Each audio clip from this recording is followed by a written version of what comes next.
ഒരാളെ നായേന്ന് വിളിച്ചിട്ടുണ്ടെങ്കിൽ അയാളെ മാത്രമേ ഉള്ളൂ. നായന്റെ മോനെന്ന് വിളിച്ചാലോ വാപ്പയും പെട്ട്. വാപ്പ അടക്കം ചീത്ത പറഞ്ഞു. റിഫായി ശൈഖ് റളിയല്ലാഹു അൻഹു അനങ്ങിയില്ല.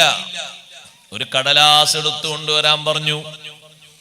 ആ കടലാസിൽ മഹാനവറുകൾ തിരിച്ചു എഴുതുന്ന മറുപടി, ഇലാ ഹളറത്തി ശൈഖ് ഇബ്രാഹിമിൽ ബിസ്തി മിൻ ഹാദല്ലാശി ഉഹൈമിദ്. ഒന്നുമല്ലാത്ത കുഞ്ഞഹ്മദിൽ നിന്നൊരു കത്ത് മഹാഗുരുവായ ഇബ്രാഹിമുൽ ബിസ്തിയിലേക്ക് ഒരു കത്ത് എഴുതുകയാണ്. ബിസ്മിയും ഹംദും സ്വലാത്തും ഒക്കെ കത്തെഴുതിയിട്ട് പറഞ്ഞു, അമ്മാ ബഅദ്, നിങ്ങൾ എനിക്ക് എഴുതിയ വരികളുണ്ടല്ലോ, നിങ്ങളാ പറഞ്ഞതുപോലെയാണ് ഞാൻ. അള്ളാഹു എന്നെ അങ്ങനെയല്ലേ സൃഷ്ടിച്ചത്. അതുകൊണ്ട് നിങ്ങളിൽ നിന്ന് ഞാൻ ആവശ്യപ്പെടുന്നത്, ഞാനൊന്ന് നന്നാകാൻ വേണ്ടി ദ്വാർക്കണം.